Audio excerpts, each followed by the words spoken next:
बर का. सासू बसली आईस पैस गवळ्याची म्हैस. लाजतायत ते जरा. काय म्हणले मला गवळ्याची म्हैस, तेवढं बरं ध्यानात ठेवलं. गवळ्याची म्हैस. खरं सांगा मावशांनो, कोणी माझ्या आईसारखं, कोणी बहिणीसारखं, कोणी माझ्या बापासारखं म्हैस दिसते का हो? कोण म्हणलं हो? का रे बाबा, तुझ्या का रानात चराय आले का? कुशाल मला म्हैस म्हणतो. लाज सुद्धा वाटत नाही.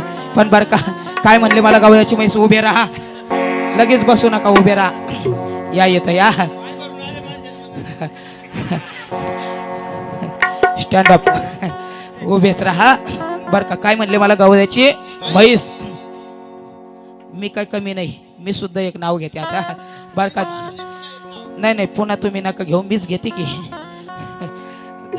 बर का, देवदीत देवदीत देवदीत होता पेढा, देवदीत देवदीत देवदीत होता पेढा.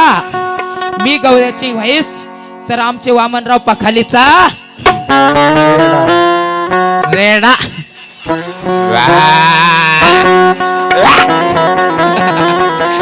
वामनराव खुश झालेत.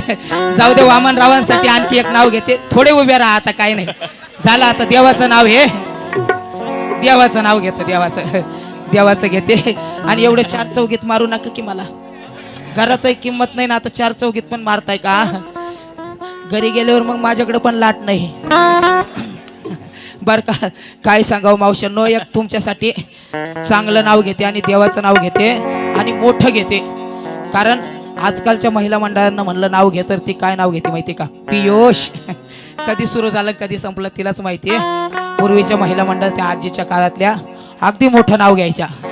बर का, एवढं मोठं नाव घ्यायच्या की पंढरपुरातून सुरुवात केलं की हरिद्वारलाच जाऊन संपणार, अख्खे तीर्थ फिरून यायच्या. म्हणून एक सुंदर नाव घेते आणि यांचंच घेते. आधी केली बार्शी पैठण केलं गेल्या वर्षी. पैठणात पाहिली नाथ महाराजांची कावड, मग लागली पंढरीची आवड. पंढरीत पाहिला विठ्ठल रखुमाईचा जोडा, मग पाहिला पालखीचा वडा. पालखीच्या वड्यात नाचतो ज्ञानोबारायांचा घोडा.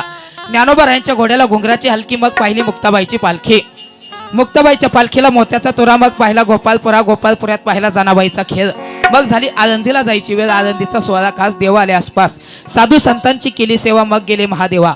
महादेवात व्हायला बरी, मग झाली जगन्नाथला जायची पाळी. जगन्नाथ मध्ये घेतली माळ, मग झाली घरी जायची वेळ. घरी न्यायला घेतली भेळ. भेळ मध्ये होता लसूण आणि होय हो केरबरी, कॅडबरी. भेळ मध्ये होता लसूण. आमच्या वामनराव कारभाऱ्यांचं नाव घेते बाथरूम मध्ये बसून. जाऊ दे, आणखी एक शेवटचं घेते बर का.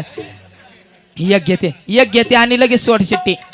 एकच एकच एकच एकच, वन्स मोर बर का. घेतेच एक. खनखन कुदळी मनमन माती. बुरुज खणला अर्ध्या राती, बुरुजात निघलं माणिक मोती. राजानं दिलं राणीच्या हाती, राणीनं ठेवलं पलंगाच्या गाती. अंग्रेज लोक भारतावर कुठं गेले? आंघोळीला गेले. जेऊ वाढ त्याला लाज वाटते मला. नवरा कशाला केला पान कान खायला? दागदागिनं लिहायला कांडून कुंडून पंचमी केली. काढता काढता लागला डोळा, लगेच आला पोळा. पोळ्याचे करते गोंडे, गणोबाचे वाकड सोंडे. घनसवतीचे मोदक लाडू, लक्ष्मीला जेवू वाढू. लक्ष्मीची पाडू गाठी, लगेच आली पित्तरपाटी. पित्तरपाटीची निसते दाळ, घाटाला घालते माळ. घाटात बसली गट्टी, शिलंगणानं केली दाटी. शिलंगणाचं घेते सोनं, दिवाळीला केलं यानं. दिवाळीची लावते पण ती सट आली नेमकी. सटीचा लावते दिवा, पायलीभर घेते सुजी. आदलीचा काढते गरा आणि होय व धनी हात जोडून सांगते तुम्हाला, एक झाले की ऑपरेशन करा. जाऊ दे आता, बसा खाली.